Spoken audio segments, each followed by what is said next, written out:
Good evening to both of you, and thank you very much for joining us this evening. If I may start with you, Mandisa, what for you are the key challenges that face South African women today?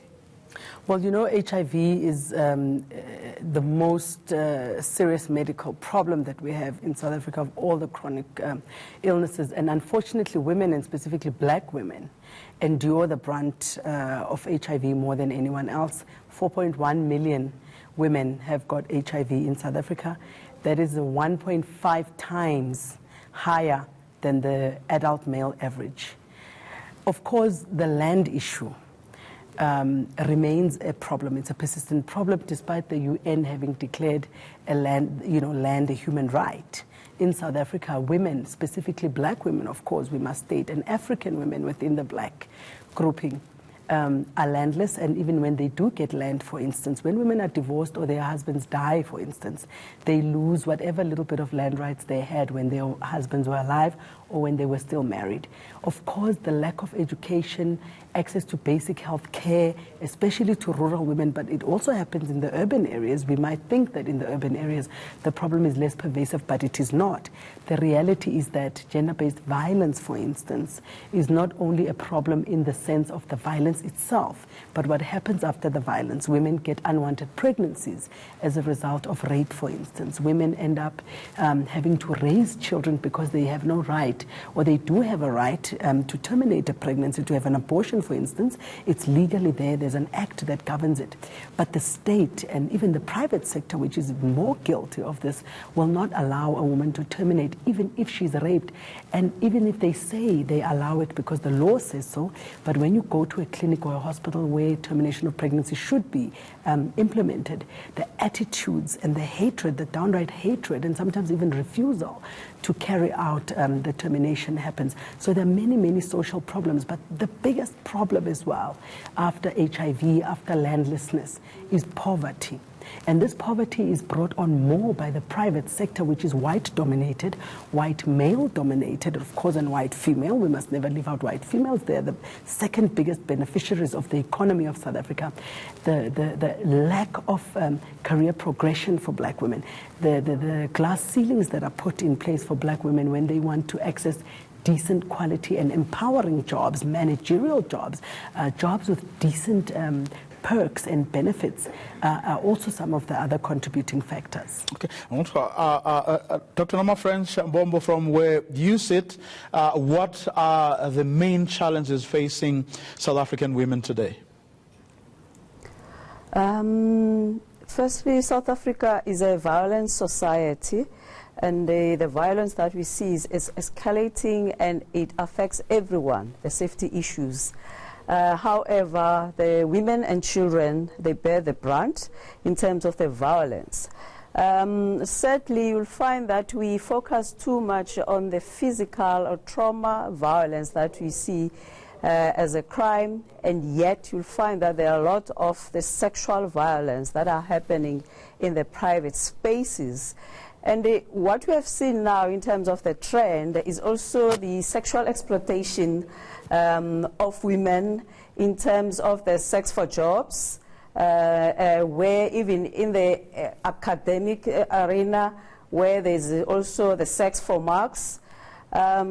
Sometime as a DA, we collected some of the submissions that were done by women, specifically, for example, in the Eastern Cape, where they showed that there were also even a sex for housing, for example. So now the worry part is that with the economy that has deteriorated, with the unemployment, it will affect women more than the rest. Why? Because a woman is not only responsible for her own self, but is also responsible for the families, the extended families, the neighbors. And that kind of a situation will actually increase more of the desperation from women and end up being exploited for these, what I've just called now, the sex for jobs. Now you say... So the issue of the economy, yes. Mm-hmm. Okay, yes, go on. Now, I was saying that with a high unemployment rate, it becomes the women are the face of the unemployment. And it's going to be worse more because there will be more of those who will be excluded economically, but also even for those who might have had some tap within the economy, they'll end up being exploited by powerful men in terms of what I've just mentioned now. Now, you're saying that at some point you collected submissions that were made by women around the issue, whether it's sex for marks or sex for jobs or sex for houses. Now, what did you do with that as the women, as women in the DA? We submitted to the Commission on the Gender Equality and in the Eastern Cape, and they gave us the space where we share this, and we were still waiting for their response because they were still busy with the investigation. For the August month, there are still going to be more that you are collecting. As you probably might have heard, some of the cases, for example, in the Heineken alleged case of the sex for shifts, if you don't want to work the night shift. In some of the cases where, like in the University of Fort Hare that was mentioned about the sex for marks. I must just indicate for you that why are we focusing on the sexual exploitation when the violence against women is happening in all forms everywhere? We believe that at least when we have got something that is tangible and the perpetrator, the victim has come forward, bring the evidence, you want to make sure that someone accounts. Because in some cases you'll find that there might be a woman who has been violated, but is not keen to come forward. Now, Mandisa, I think a lot of people know what you've been doing in Parliament around the land issue and the campaign you undertook around health. Talk to our viewers about what it is that is the EFF been doing around poverty specifically. Yes. Look, you know that all our efforts get thwarted and we get sent to court for all sorts of frivolous things in the cause of justice, economic and social justice. Our struggle for land will not be attained through motions in Parliament, and that has been made very clear by the ANC's sluggish response to the motion that we passed. Being not in government puts us at a very big disadvantage, which means that we are not in coalition with anyone and we're not running any municipality or province or even obviously at National Assembly outright. And so that makes it very difficult for us to actually implement the policies that we want to see put in place. But we've pushed through, and we continue to push through with land occupation, which, as opposed to land expropriation is a government process through which government can actually expropriate land for public good whenever it needs it, even if that land is in private hands. The difference is that they pay money in exchange for getting that land. And we are fighting that policy the hardest. Why? Because without land, you essentially can't do much else. I'm listening to the DA counterpart sitting in the Cape Town studio talking about how most women don't report gender-based violence cases, for instance, and the economic exclusion of women. But she's not getting to the crux of what is the cause, because once you get to the crux of what is the cause, you'll be able to come up with solutions. For instance, if we were in the privileged position that the DA is in to govern in the Western Cape, there are many, many things we would have been able to do. There are many things that you can actually legislate to deal with poverty, to specifically target black poverty and specifically target black women poverty. For instance, you can legislate certain things that will impose on the private sector much greater quotas in terms of employment of black women and empowerment of black women through procurement, and not because state procurement alone will not empower the almost 50 million black women who are living in poverty. Yes, you can get hospitals and correctional services facilities and clinics and schools, like we've indicated in our manifesto, to procure from locally produced, procure locally produced goods from local people, especially in the townships, rural areas, and all areas where black women find themselves in CBDs, etc. But what about the private sector? A law must be passed, and the Western Cape, they have their own constitution, by the way. They are in a strong position, the DA in the Western Cape, to pass a law to force the private sector, which is white-dominated, to actually employ more black women, young black women and older black women, and procure to black women who are producing goods at a primary level, like through agriculture, or producing through agro-processing or other means of manufacturing. Now, my friends from Mbombo, Mandisa here says you actually have an opportunity to practice what you preach there in the Western Cape to deal with the problems that you have identified. Exactly, that's exactly what we are doing. The mere fact that the unemployment in the Western Cape is the lowest compared to all other provinces. And the mere fact that when you extrapolate even that data in terms of according to the gender, the proportion or the percentage of the women who are in employment, actively employed, in the Western Cape, they are actually equal to the proportion of men that are employed at the national level. So meaning that when you're in the Western Cape, you have got a better chance of being employed.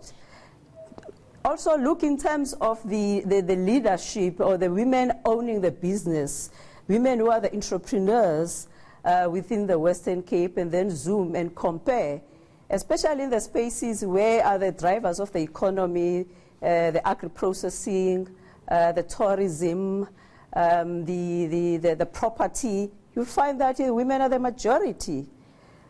Same applies with the issue of also creating enabling environment to have this apprenticeship for the skills for the women to be able to develop. So we are actually doing it. Okay. So it's a matter of looking in terms of the statistics already. So that's why we are far better than the rest. That's exactly what she's saying is what we're already doing. Mandisa Mashego, you obviously can't hide behind the fact that you're not governing, right, anywhere. Because if you look, for example, at organizations like your Section 27s, your TACs, they managed to actually run campaigns that actually produced very good results for the country without being in government or being in charge. Look, Vuyo, the reality is that we are a radical socialist movement. So we want radical change. And the radical change is not change in small pockets and bits and pieces. And it's not unstrategic. It's strategic, it's targeted, it's planned, and it's mass-based, with a mass-based movement. It's all good and well for NGOs in the specific sectors. Section 27 deals primarily with very specific topics, and many other NGOs are industry or rather sector or topic specific. But I want to come back to this in 2 seconds. I want to respond urgently to what she said just now about the stats in the Western Cape looking so good. Nothing could be further from the truth. The reality is that the proof is in the pudding, or eating the pudding. There's no point in saying we've got 500 women out of 1,000 people, so the other 500 are men. Here's the issue. How much are those women earning? How many of them are in truly empowering leadership management positions? How many of them are on par with white men? We know for a fact, Analytico said it, and they keep repeating it. Black women are at the bottom of the barrel. Black women earn the least. You can hire many hundreds and thousands of women on farms and pay them 500 rand a month, which is what the Western Cape farmers are doing. And the DA is quiet about it. You can hire a lot of women, make them cleaners, black women. So let me come back to the issue of EFF having to govern without resources, which is what you are perpetuating by saying that we must govern without being a majority and without running government. I'm not saying government. I'm saying, and I cited as examples, right? Yes. Organizations or NGOs, groupings that actually secured very significant victories for South Africans, vulnerable South Africans at that, without being in power. And you believe that the EFF has not secured massive victories? Do you know how many workers the EFF has insourced Do you know how many workers the EFF has fought for until we started getting a whole lot of court applications stopping us from intervening on labor issues because the trade unions have essentially collapsed themselves, even the ones who say they are socialist? Do you know how many vulnerable people the EFF defends on a daily basis? Unfortunately, because we're a political party, unlike Section 27, like I said, they are very issue specific, we are broad-based, we are mass-based. We have no choice but to work the entire 50-odd million population base of South Africa, and that costs them money, time, and a lot of resources. And so the gains that we have made across various sectors, not just in labor, but across various sectors, defending people even in civil claims, defending people even in the corporate environment. How many people have come to the EFF for racism cases? If I have to ask you, Vuyo, you quantify the effect of the presence of the EFF, especially in the lives of black women in South Africa today. Quantify it in rand terms, in terms of value. Just teaching people how to exercise their democratic right without the resources that the government has. And I also believe, despite the fact that we've reached many, many, many milestones, and mean some I can't even, remember off the top of my head right now because we do not actually compute them on a daily basis. But here's the tragedy and here's the travesty. An organization that doesn't receive not even a quarter or even a tenth of the resources that other organizations such as the DA, who are governing in various municipalities and provinces, but more especially the African National Congress, that has received billions and billions of rands annually as a political party, not just in government, that they control through ministers, MECs and MMCs, that have received billions of rands annually for over 25 years. And their net effect on our society has been a negative net effect that has actually reversed whatever gains we should have made by now. And I'm not dodging the question. I'm saying to you, if we have to sit down and have time to find economists to quantify in rand terms the value of the EFF in this society, not just in South Africa, by the way, across Africa, you'll be absolutely, completely amazed. I'm pretty sure Section 27 can tell us where they've had, and I respect Section 27, by the way, despite their right-wing stance and, affiliation with the DA, who are not our favorite people, but unfortunately we have to work with them now and then on case-by-case basis. You do. Yeah, no, we do. We voted with them the other day because on principal issues we have to vote. I've got to go to Noma Friends Mbombo for a quick last word. We have run out of time. Yes, we have to look at the drivers of this violence we're talking about. As I've mentioned, the economic access, plus also the issue of the education. For example, the Western Cape, when it comes of keeping the learners longer at school, which is the majority of the girls, when the girl child is able to finish the matric, it empowers the girl child not to be dependent as much. So we have to look at as part of that. Of course, the issues of the access to economy, as I indicated, that they will get most of the entrepreneurs in the Western Cape, plus also the sectors within the job market where we'll find that actually the women are the majority. Yes, until the whole country, we have got the economy that needs to be driven, as you know, that they have got the fiscal constraints and so forth. It will also impact each and every province.